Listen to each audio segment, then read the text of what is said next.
Bonjour tout le monde. Dans cette vidéo aujourd'hui, je vais vous parler de la fonction analyseur de spectre du TK11. En l'occurrence ici le TK11-5. Donc on va voir ensemble un petit peu l'utilisation de ce spectre. Donc il suffit d'appuyer sur la touche 7. Donc cette fonction peut être utilisée aussi bien en mode mémoire, comme je le suis actuellement, autant qu'en mode VFO. Elle fonctionne en HF, UHF et VHF. Donc elle fonctionne sur quasiment toutes les bandes, cette fonction de spectre, hein, bien sûr. Donc on appuie sur la touche 7, on se retrouve avec cet écran-là, et on est parti tout de suite pour les explications complètes. L'utilisation de cet analyseur de spectre, on va le voir, est relativement simple. Donc ici, on va avoir dans un premier temps la fréquence centrale. La fréquence centrale. Ensuite, on aura ici l'intensité du champ de référence. Ici, en kHz, on aura la largeur de bande de notre spectre qui est modifiable. Et ici, on aura donc notre point de référence. Donc le point de référence, c'est ce que vous voyez ici. C'est chaque fois que l'analyseur détecte un signal.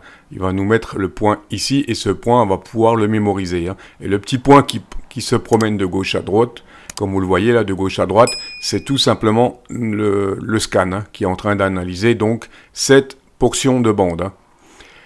Voilà, donc si maintenant je donne par exemple un coup de micro sur 145-250, il devrait détecter, m'afficher bien sûr un pic sur 145-250 et me le mettre en fréquence de référence, comme étant le dernier point qu'il a trouvé. Voilà, 145, bon, il est un peu décalé quand même. C'est pas... On va réessayer. Voilà, 145, 246, 36 dB. Et là, il continue son scan.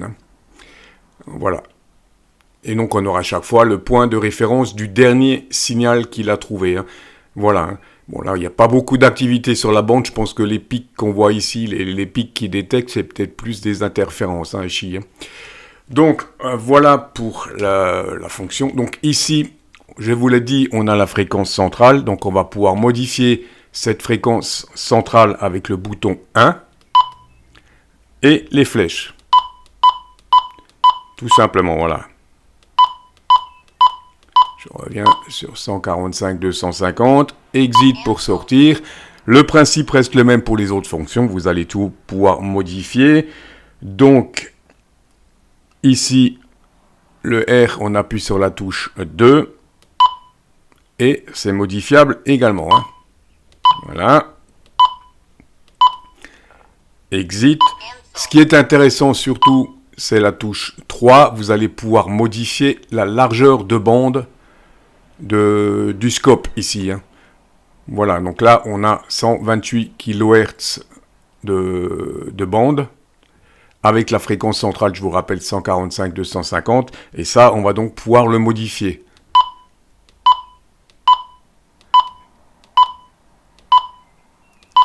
Voilà, et on peut monter jusqu'à 6400 kHz de largeur de bande, donc c'est assez intéressant.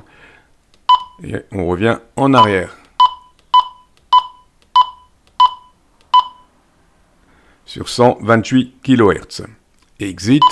Et ici, comme je vous l'ai dit, c'est ce qu'on appelle le point, le M, le point de référence. Donc, vous allez pouvoir entrer un point de référence manuellement et vous allez également pouvoir enregistrer ce point de référence comme fréquence centrale. S'il y a un signal qui vous intéresse sur cette fréquence-là, vous appuyez tout simplement sur la touche 5.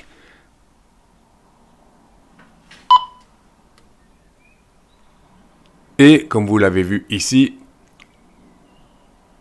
la fréquence centrale a été modifiée en conséquence. Voilà, et lui, toujours, il va continuer son petit scan tranquillement. Voilà en gros pour le fonctionnement de l'utilisation de... Là, on a un signal, vous l'avez vu. Donc, il l'a automatiquement trouvé sur 145, il continue. Donc, ça permet en gros de surveiller l'activité d'une bande. Voilà. Petite précision, je ne l'ai pas encore précisé dans mes vidéos d'origine. L'analyseur de spectre va bien entendu fonctionner en HF, mais avec l'antenne d'origine fournie, l'antenne HF qui couvre 253 kHz à 18 MHz, ne vous attendez pas à des miracles en réception. J'ai fait différents tests, autant en intérieur qu'en extérieur. C'est pas top. Le mieux, c'est de se brancher sur une antenne extérieure spécifique. Et pour ça, il vous faudra également un adaptateur spécifique que vous trouverez, par exemple, sur Amazon. Un adaptateur, par exemple, jack vers BNC. Je vous mets éventuellement des liens si ça peut vous intéresser. Un petit adaptateur jack mono vers une sortie BNC. Voilà, je comprends pas trop pourquoi Koencheng a mis une fiche jack pour connecteur en tant que connecteur d'antenne. C'est un petit peu bizarre. Bref, voilà pour la fonction en gros de l'analyseur de spectre du TK5, du TK11 pardon.